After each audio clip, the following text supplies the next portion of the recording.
Hi this is అను. చాలామందికి ఇప్పుడున్న ఈ మోడ్రన్ యుగంలో ఈ మోడ్రన్ టెక్నాలజీ, ఈ మోడర్న్ వరల్డ్‌లో ఒక్కొక్క పర్సన్‌కి ఒక్కొక్క రకమైన స్ట్రెస్ అనేది ఉంటుంది.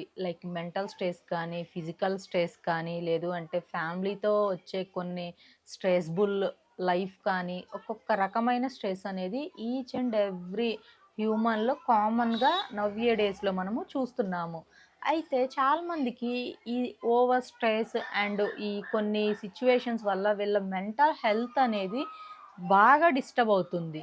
అండ్ ఎప్పుడైతే ఒక హ్యూమన్ బీయింగ్‌కి మెంటల్ హెల్త్ డిస్టర్బ్ అయింది అంటే, ఆ మనిషి ఎంత వర్క్ చేస్తున్నా, ఎంత మనీ ఎర్న్ చేస్తున్నా కూడా తన బాడీలో కొన్ని రకాల జబ్బులు అనేవి తనకు తెలియకుండానే వచ్చేసి ఉంటాయి.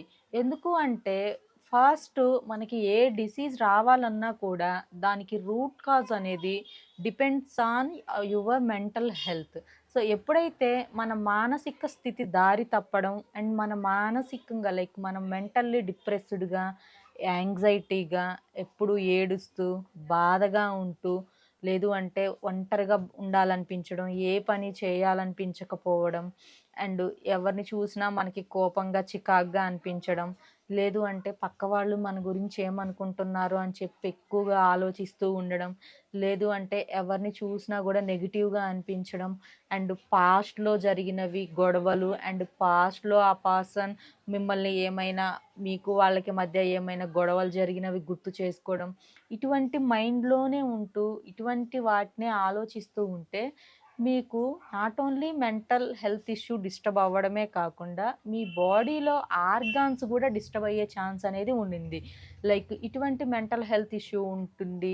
మీరు దాన్ని కరెక్ట్ చేసుకోకుండా, లైఫ్ లీడ్ చేయకుండా, ఉన్న పొజిషన్‌లోనే ఉంటూ కూర్చున్న చోటే కూర్చొని ఉంటే లైఫ్ అనేది ఒక్క నిమిషం, 1 సెకండ్ కూడా ముందుకు వెళ్ళదు.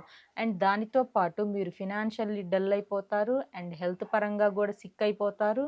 అండ్ మీకుండే ఏవైతే ఉంటాయో కొన్ని కమెంట్స్ కానీ, కొన్ని రిలేషన్స్ కానీ, మీ కొలీగ్స్‌లో, రిలేషన్స్‌లో, నైబర్స్‌లో అందరిలోనూ మీకు కొన్ని డిస్టెన్సెస్ అనేవి ఆటోమేటిక్‌గా వస్తూ ఉంటాయి. అయితే ఈ మెంటల్ హెల్త్ ఇష్యూ మనకి కరెక్ట్‌గా ఉండాలి అంటే ఫస్ట్ థింగ్ నెగటివిటీని అండ్ ఓవర్ కామెంట్ చేసే వాళ్ళని, అండ్ మీకు అనవసరమైన పనుల గురించి, అండ్ మీకు ఒక రూపాయి కూడా రాని వర్క్ గురించి, ఆ వస్తువుని ఎప్పుడైతే మీరు దూరం పెట్టుకుంటారో అప్పుడే మీరు మెంటల్లీ స్ట్రాంగ్‌గా ఉంటారు. అండ్ దానితో పాటు ఏ సిట్యుయేషన్‌లోనైనా, ఏ టైంలోనైనా, ఏ పర్సన్‌కైనా కొన్ని గొడవలు అండ్ కొన్ని మైండ్ డిస్టర్బ్డ్ ఇన్సిడెంట్స్ అనేవి జరగడం కామన్. అయితే మీరు ఆ ఇన్సిడెంట్‌లోనే ఉంటూ ఇంకా బయటికి రాకుండా అలానే ఉన్నారు అనంటే మీరు లైఫ్ అంతా కూడా డిస్టర్బ్ అయ్యే ఛాన్స్ అనేది ఉంటుంది. ఎప్పుడైతే ఇటువంటి సిట్యుయేషన్ జరిగిందో, ఆ సిట్యుయేషన్ నుంచి మీరు వెంటనే మూవ్ ఆన్ అవ్వాలి. ముందుకు వెళ్ళాలి. అండ్ ముందుకు ఎలా వెళ్ళాలి మేడం? ఇది పాజిబుల్ కాదు గదా! సిట్యుయేషన్ మేము గదా! అక్కడ భరించిన వాళ్ళం. అది మాకు తెలుసు అంటారేమో. యెస్. ఈచ్ అండ్ ఎవ్రీ ఫీల్డ్‌లో ఈచ్ అండ్ ఎవ్రీ పర్సన్‌కి ఇటువంటివి వస్తూనే ఉంటాయి. మాకు వస్తాయి. ఇంకా చాలా మందికి గూడా ఇటువంటి రావడం కామను. అయితే ఇటువంటి సిట్యుయేషన్ వచ్చినప్పుడు ఫస్ట్ మీ పైన మీరు నమ్మకం పెట్టుకోవడం అలవాటు చేసుకోవాలి. అండ్ సెకండ్ వన్ వచ్చేసి వాట్ నెక్స్ట్ అనే దాని గురించి ఆలోచించాలి.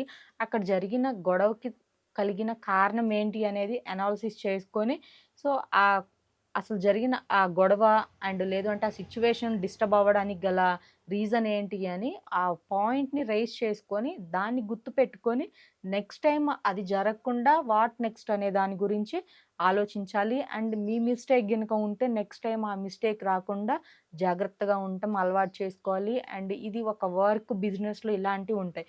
బట్ ఫ్యామిలీస్‌లో గూడా ఉంటాయి కదా! మరి ఏంటి అనంటే ఈచ్ అండ్ ఎవ్రీ ఫ్యామిలీలో ఈ కామను చిన్న చిన్న ఇష్యూస్ అనేవి. కానీ కాంప్రమైజ్ అనేది కొన్ని నిమిషాలు పాటించడం అలవాటు చేసుకోవాలి. అండ్ కాంప్రమైజ్ అనేది వన్ సైడ్ ఉండటం బెస్టా అని చెప్పి అడుగుతారేమో. బట్ సమ్‌టైమ్స్ ఒక్కళ్ళే ఉండటం మంచిది. కానీ ప్రతి సిట్యుయేషన్‌లో ఒక్కళ్ళే కాంప్రమైజ్ అయ్యి సైలెంట్‌గా ఉంటే ఆ పర్సన్‌కి అక్కడ వాల్యూ కూడా ఉండదు. బోత్ సైడ్ కాంప్రమైజ్ అయ్యి కూల్‌గా, కామ్‌గా లైఫ్‌ని లీడ్ చేస్తే అప్పుడు mental health issue and family life both బ్యాలెన్సింగ్‌గా అండ్ హెల్తీ బాండింగ్ అనేది ఈ పర్సన్స్ మధ్య ఉంటాయి. సో, అందుకని మన మెంటల్ హెల్త్‌ని మనం ప్రొటెక్ట్ చేసుకోవడం, కాపాడుకోవడం చాలా చాలా ఇంపార్టెంట్. అయితే మెంటల్ హెల్త్ కరెక్ట్‌గా ఉండడానికి కొన్ని టిప్స్ చెప్తాను. ఒకటి, నెగెటివ్ పీపుల్‌కి దూరంగా ఉండడం అలవాటు చేసుకోండి ఇది. అండ్ మీకు అనవసరమైన విషయాల గురించి అండ్ మీకు అనవసరమైన పర్సన్స్ గురించి అండ్ మీకు అనవసరమైన వస్తువుల నుంచి దూరంగా ఉండడం అలవాటు చేసుకోండి. అండ్ థర్డ్ వన్ వచ్చేసి సైలెంట్‌గా ఉండడం, స్లోగా మాట్లాడడం, అవసరమైన వాటికే ఆన్సర్ ఇవ్వడం అలవాటు చేసుకోండి. అండ్ మంచి నిద్రను అలవాటు చేసుకోండి.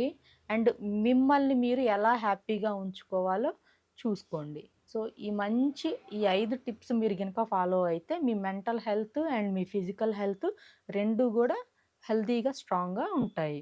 సో, నన్ను కన్సల్ట్ అవ్వాలి అంటే స్క్రీన్ మీద నా నంబర్ కనిపిస్తుంది. కాల్ చేసి ఆన్‌లైన్ అండ్ ఆఫ్‌లైన్ కన్సల్టేషన్స్ 2 అవైలబుల్‌గా ఉన్నాయి. అపాయింట్‌మెంట్ బుక్ చేసుకోవచ్చు. Thank you.